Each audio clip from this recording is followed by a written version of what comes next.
എന്ത് വെച്ചേ എന്ത് കാര്യം എന്ത്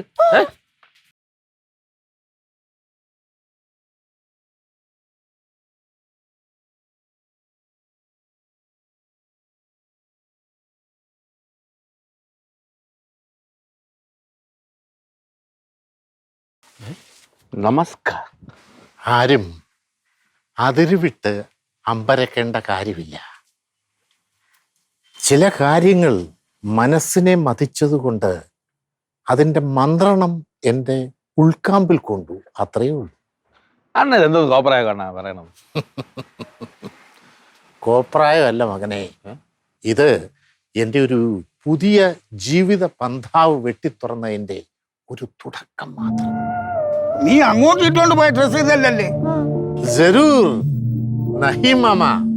ഞാൻ പോകുന്ന വഴിക്ക് ഒരു കടയിൽ കയറി കാശ് കൊടുത്ത് ഈ ശുഭ്ര വസ്ത്രങ്ങൾ വാങ്ങി ധരിച്ചു. അപ്പോൾ നീ ഇട്ടുകൊണ്ട് പോയ ഡ്രസ് എവിടാ? ഇട്ടുകൊണ്ട് പോയ ഡ്രസ്സോ? അത് ഞാൻ അലക്കാൻ കൊടുത്തു. നന്നായി. എന്റെ പൊന്നു ചേട്ടാ, ഈ വേഷം കെട്ട് കണ്ട് ഞാൻ നാട്ടുകാരെന്തോന്ന് പറയും? എന്റെ മകളെ, നാട്ടുകാർ എന്തു പറയുമെന്നോ മഹാന്മാർ പറഞ്ഞത് കേട്ടിട്ടില്ലേ? എനിക്കറിയാം. എന്തോന്ന്? പാത്തുക്കള.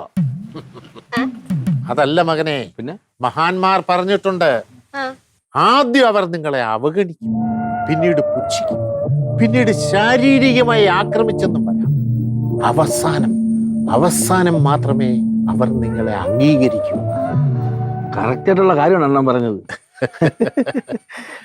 മോനെ, നിങ്ങൾ ആഗ്രഹിക്കുന്ന മാറ്റങ്ങൾ ഈ ലോകത്ത് സംഭവിക്കണമെന്നുണ്ടെങ്കിൽ ആദ്യമേ തന്നെ ആ മാറ്റങ്ങൾ നിങ്ങളിൽ ഉണ്ടാകണം. അതായത് മാറ്റം നമുക്ക് ആഗ്രഹം ഉണ്ടെങ്കിൽ നമ്മൾ മാറണം അല്ലേ? മാറണം. അടി പൊളി ചേട്ടാ. അവന് മനസ്സിലായി കേട്ടോ. മോളെ, എന്താന്നറിയില്ല, ദീർഘനേരം പദയാത്ര നടത്തിയത് കൊണ്ടോ കുറെ കാലമായിട്ട് ശാരീരികമായി മറ്റാക്രമണങ്ങളിൽ മുഴുകാതിരുന്നു കൊണ്ടോ ശരീരത്തിന് മൊത്തത്തിൽ എന്തോ ഒരു വിയർപ്പും ക്ഷീണവും. എനിക്കല്പം വിശ്രമിക്കണം. മകളൊരു കാര്യം ചെയ്യൂ, ഞാൻ റൂമിലേക്ക് പോവുകയാണ്. മകള് ഒരു ഗ്ലാസ് നന്നായി പഞ്ചസാരയിട്ട ആട്ടിൻ പാലും ഒരു 8-10 പൂമ്പഴവും കൂടി മുറിയിലേക്ക് കൊണ്ടുവരും. ഈ പശുവും പാലായ വല്ല പ്രശ്നമുണ്ടോ? പശുവും പാല് പാടില്ല.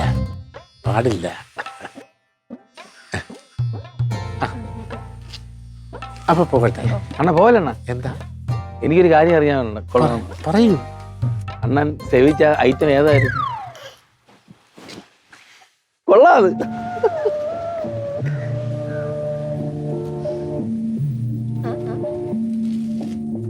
ഈ ശുഭ്രവസ്ത്രം ഇട്ടുകൊണ്ട് എനിക്ക് അതിനുള്ള മറുപടി പറയാൻ സാധ്യമല്ല.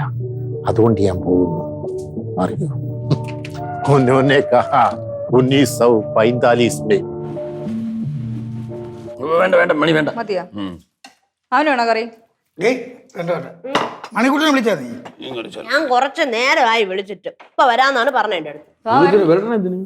അല്ല, അവള് പോയിട്ട് പറഞ്ഞു.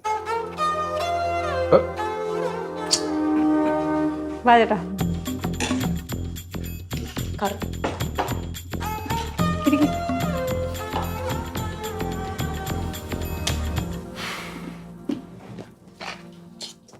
നിക്കി മകളെ, പാൽക്കഞ്ഞി കിട്ടും.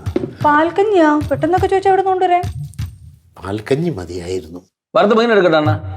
അയ്യോ, അത് അളിയൻ മോൻ അങ്ങനെ പറയരുത്. ഞാന് ഈ മത്സ്യമാംസാദികൾ വെടിഞ്ഞു. തികച്ചും സസ്യാഹാരിയായി. ഓഹോ, എന്നാ മാമന്റെ മീൻ ഞാൻ എടുത്തോട്ടെ? എടുത്തോളൂ മോളെ. അല്ല, നേരത്തെ നീ തന്നെയാണല്ലോ എന്റെ ആഹാരം കഴിക്കുന്നത്. സത്യം പറഞ്ഞ കടലിലും കായലിലും സന്തോഷത്തോടെ തുള്ളിക്കളിച്ചുകൊണ്ടിരുന്ന ഈ മത്സ്യങ്ങളെ കരയിൽ പിടിച്ചുകൊണ്ട് തല്ലിക്കൊന്ന് കഷണമാക്കി കറി വെച്ച് നിങ്ങൾ കഴിക്കുകയല്ലേ? കഷ്ടം തന്നെ. ഇത്ര നാള് കടലിൽ കിടന്നോടിയിലാണ്, ഇനിയിപ്പോ വൈദ്യുതി കിടന്നോടട്ട്. ശീലിച്ചൊക്കെ പോയില്ലേ, ഇനി പെട്ടെന്നൊക്കെ മാറ്റാൻ. നാൽപ്പാമര കഞ്ഞി കിട്ടുമോ? നാൽപ്പാമര കഞ്ഞിയാ? നാൽപ്പാമര കഞ്ഞി. നവരക്കഞ്ഞിയാണോ? ആ, നവരക്കഞ്ഞി തന്നെ. അയ്യോ, അതൊന്നും ഇല്ല ഇവിടെ, നവരരിയൊന്നും ഇല്ല. അത് ഞാൻ വാങ്ങിച്ചുകൊണ്ട് തരാം.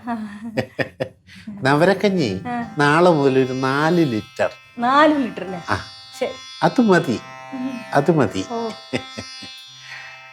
മാമൻ മോനെ, ആഹാരം കഴിക്കൂ. നീ കഴിക്കുന്നില്ലേ? കുറച്ച് വിളമ്പൂ. ആ നിക്കട്ടെ. വെള്ളമില്ലേ? വെള്ളം തോണ്ടിരിക്കണ ഫ്രണ്ടില്. അണ്ണാണോ? ആ എടുക്ക്.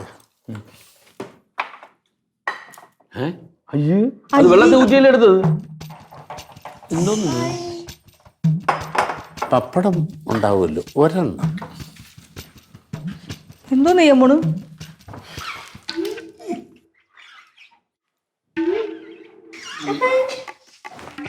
എന്തിനാ ചോറ് കഴുകി എടുക്കണ? എന്തോന്ന് മണിക്കൂട്ടായി കാണിക്കുന്നത്? അണ്ണന് പല്ലുവേനല്ലോ ഉണ്ട? അളിയമ്മോനൊന്നും ഇത് പറഞ്ഞാൽ മനസ്സിലാകത്തില്ല. മൃഗീയമായ ആഹാരങ്ങളല്ലേ നിങ്ങൾ കഴിച്ചോണ്ടിരിക്കുന്നത്.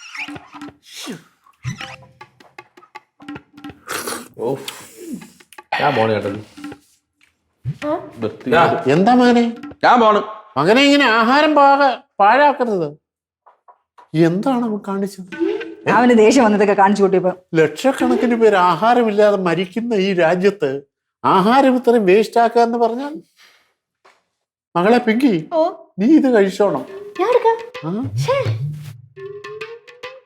ഉരുളയ്ക്ക് പേര്